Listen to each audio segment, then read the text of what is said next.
नमस्कार, ये रेडियो जागो 90.4 एफएम है।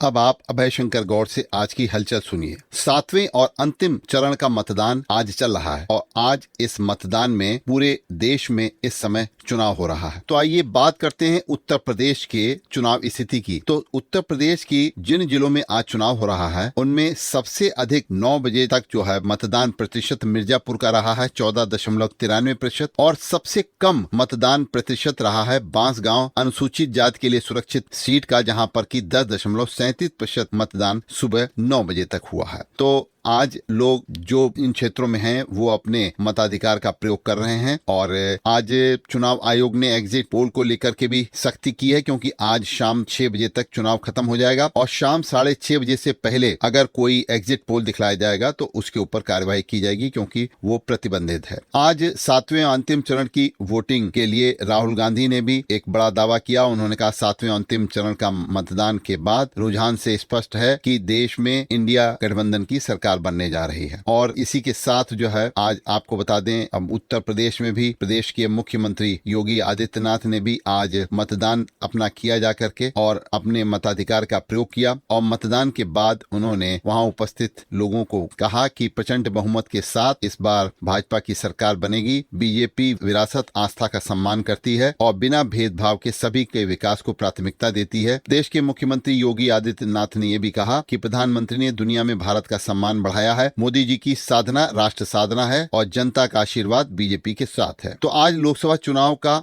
आखिरी जंग चल रहा है और इस जंग में भाजपा के सहयोगी दल हैं, जिसमें अपना दल एस की अध्यक्ष अनुप्रिया पटेल भी हैं और भाजपा के अध्यक्ष ओम प्रकाश राजभर भी आज जो है इस चुनाव में सक्रिय हैं। और उन्होंने भी ये बात कही है कि भाजपा की सरकार इस चुनाव के बाद स्पष्ट हो जाएगा कि वही बनेगी। आज पूरे देश में अंतर्राष्ट्रीय बाल सुरक्षा दिवस मनाया जा रहा है और इसके लिए रेडियो जागो 90.4 एफएम भी आपसे अपील करता है कि आप अपने आसपास के बच्चों की शिक्षा, उनके अधिकार, बाल श्रम और दुर्व्यवहार के प्रति संवेदनशील हों और बच्चों को समाज में सुरक्षित स्थान देने का संकल्प लें तथा उनको मुख्य धारा से जोड़ें। तो लोकसभा चुनाव का आज जो 7वां चरण चल रहा है, इसको लेकर के पूरे देश में लोग काफी जिज्ञासा है, क्योंकि काफी स्थिति आज शाम तक स्पष्ट हो जाएगी कि किसकी सरकार, और शाम से एग्जिट पोल आने लग जाएंगे। तो लोकसभा चुनाव के इस अंतिम चरण में उत्तर प्रदेश की 13 सीटों के साथ ही सोनभद्र जिले में भी उपचुनाव हो रहा है एक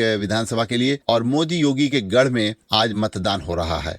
निर्णायक लड़ाई पर सभी की निगाहें अब टिकी हुई हैं। वाराणसी से प्रधानमंत्री नरेंद्र मोदी तीसरी बार चुनाव लड़ रहे हैं, वहीं गोरखपुर से भारतीय जनता पार्टी ने रवि किशन को फिर उतारा है। तो अंतिम चरण में उत्तर प्रदेश की 8 राज्यों और केंद्र शासित प्रदेशों की 57 सीटों पर यह मतदान हो रहा है और 904 प्रत्याशी आज अपने भाग्य को आजमा रहे हैं। इसी के साथ आज शाम जब चुनाव संपन्न हो जाएगा तो देश भर में 2.5 महीने से अधिक समय से चल रहा चुनावी उत्सव भी समाप्त हो जाएगा और 4 जून की अब परिणामों की सबको इंतजार रहेगा। अंतिम चरण में उत्तर प्रदेश की जिन 13 सीटों का चुनाव हो रहा है, उसके अलावा पंजाब की भी 13 सीटें हैं, बंगाल की 9 हैं, बिहार की 8 हैं, उड़ीसा की 6 हैं और हिमाचल प्रदेश की 4, झारखंड की 3 और चंडीगढ़ की 1 सीट पर भी आज मतदान हो रहा है। प्रधानमंत्री नरेंद्र मोदी कन्याकुमारी में विवेकानंद रॉक मेमोरियल पर आज 45 घंटे की ध्यान साधना अपनी समाप्त करेंगे और उन्होंने यह ध्यान साधना अपनी बृहस्पतिवार को शुरू की थी। शुक्रवार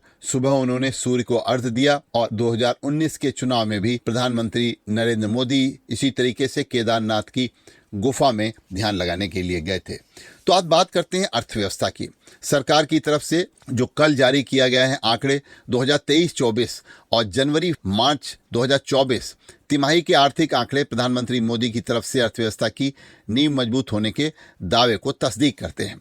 पिछले वित्तीय वर्ष में भारत की अर्थव्यवस्था की विकास दर 8.2% रही, जो 2022-23 कि 7% से ज्यादा थी। जनवरी मार्च 2024 में विकास दर 7.8% रही, जो पिछले वित्त वर्ष की समान तिमाही की 6.2% से अधिक है। हालांकि ये चालू वित्त वर्ष की तिमाही यानी कि अक्टूबर दिसंबर 2023 की 8.6% से कम है। तो आपको बता दें, कल पाकिस्तान ने भी एक बहुत बड़ा बयान दिया है। अब तक गुलाम जम्मू कश्मीर को अपना हिस्सा पाकिस्तान बताता रहा है और इस क्षेत्र को लेकर के अब उसने अपनी ही पोल खोल दी है। पाकिस्तान के अटॉर्नी जनरल मंसूर उस्मान अवान ने इस्लामाबाद हाई कोर्ट को बताया है कि गुलाम जम्मू कश्मीर पाकिस्तान का हिस्सा नहीं है, वह एक विदेशी भूमि है जो पाकिस्तान के अधिकार क्षेत्र में नहीं आती। अटॉर्नी जनरल रावलपिंडी से अगवा शायर अहमद फरहाद को लेकर सरकार का बचाव कर रहे थे। तभी उन्होंने कहा कि वह आजाद कश्मीर में 2 जून तक रिमांड पर रहेंगे। उन्होंने इस्लामाबाद हाई कोर्ट के सामने पेश नहीं किया जा सकता क्योंकि आजाद कश्मीर पाकिस्तान का नहीं है बल्कि एक विदेशी क्षेत्र है। फरहाद 14 मई को रावलपिंडी से लापता हो गए थे और इसके एक दिन बाद उनकी पत्नी रऊज जैनब ने उनका पता लगाने के लिए इस्लामाबाद हाई कोर्ट में याचिका दायर की थी। अब आपको बता दें कि इस समय प्रचंड गर्मी चल रही है और पूरे देश प्रदेश में सभी लोग इससे परेशान हैं, लेकिन एक राहत भरी खबर भी है। अरब सागर से चलने वाली नमी युक्त हवाएं दिल्ली समेत उत्तर पश्चिम भारत की ये जो तप रही है धरती, इसको राहत लेकर आने वाली हैं। पाकिस्तान सीमा पर पश्चिमी विक्षोभ की सक्रियता इस समय दिखलाई दे रही है और उससे जम्मू कश्मीर एवं उत्तराखंड में ओलावृष्टि के आसार हैं और मैदानी क्षेत्रों में अधिकतम तापमान में कमी आ सकती है और अगले 2 से 3 दिनों में हीट वेव लू की स्थिति से मुक्ति मिल जाएगी। तो ये अच्छी खबर है अरब सागर में जो इस समय हलचल मची हुई है उसको लेकर के। तो इसी के साथ चुनाव में आयकर विभाग ने अब की बार जो हुआ वो 1100 करोड़ रुपए की नकदी और आभूषण जब्त करने का रिकॉर्ड बनाया। आपकी बार आयकर विभाग ने इन छापों में सबसे अधिक आभूषण और नकदी दिल्ली और कर्नाटक से जब्त किए हैं। तो बर्ड फ्लू की बात, केंद्र ने एविएशन इन्फ्लुएंजा को लेकर सभी राज्यों को अलर्ट रहने के लिए कहा है। इसे बर्ड फ्लू भी कहा जाता है। निर्देश में कहा गया है कि पक्षियों और मुर्गियों की किसी भी असामान्य मौत के प्रति सतर्क रहें, तुरंत पशुपालन विभाग के साथ जानकारी साझा करें और राज्यों और केंद्र शासित प्रदेशों को भी ये सलाह दी गई है कि सभी स्वास्थ्य देखभाल कर्मियों, निजी चिकित्सकों को एवियन इन्फ्लुएंजा यानी कि ये बर्ड फ्लू के बारे में, उनके संकेतों और लक्षणों के बारे में जागरूक भी किया जाए। राष्ट्रीय स्वयंसेवक संघ के सरसंघचालक मोहन भागवत ने कहा है कि मराठा वीरांगना अहिल्याबाई होलकर एक आदर्श शासक थी, शासकों उन्हीं के आदर्शों पर चलना चाहिए। अहिल्याबाई होलकर की 300वीं जयंती के अवसर पर उनका स्मरण करते हुए ये कहा गया कि आज की स्थितियों में भी उनका चरित्र हम सबके लिए आदर्श है। हरदोई में भी अहिल्याबाई होलकर की इस शताब्दी पर उनके प्रति स्मरण करके और सम्मान प्रकट किया गया और यह हरदोई के आरएसएस के कार्यवाहक संजीव खरे द्वारा भी एक समारोह में उनको चित्र पर पुष्प और माल्यार्पण किया गया। गर्मी की बात उत्तर प्रदेश में बुंदेलखंड व कानपुर के आसपास के जिलों में इस समय गर्मी और लू से नवजात समेत 47 लोगों की मृत्यु की खबर है। तो क्योंकि गर्मी इतनी तेज पड़ रही है, लोग उसको सहन नहीं कर पा रहे। सबसे ज्यादा कानपुर और आसपास के क्षेत्रों में तो 48 डिग्री कल तारा पहुंच गया और जून में अभी एक तरफ ये कहा जा रहा है अभी राहत नहीं मिल रही है। मई अब खत्म हो गई कल। मई खत्म होने के साथ साथ जानलेवा गर्मी ने भी इस बार मई में एक रिकॉर्ड बनाया है। प्रदेश में भीषण गर्मी व लू चली इस बार मई में और इस दौरान गर्मी से लोगों की मृत्यु भी हुई है। तो राहत आयुक्त ने बताया है कि दूसरी आपदाओं की तरह लू प्रकोप से मृत्यु होने पर भी जिलाधिकारी भुगतान के लिए अधिकृत हैं। अगर चुनाव ड्यूटी में लगे कर्मियों को लू से मृत्यु होती है तो उन्हें भारत निर्वाचन आयोग के नियमों के तहत 15 लाख रुपए का मुआवजा भी दिए जाने की व्यवस्था है। तो अगर एक तुलनात्मक अध्ययन करें कि हरदोई की बात करें गर्मी की, तो इस बार गर्मी ने हरदोई में काफी तेजी से लोगों को बेहाल किया। पिछले साल के तुलना में इस बार मई का महीना काफी तपता रहा और इसका अधिकतम तापमान पिछले सालों की तुलना में ज्यादा रहा।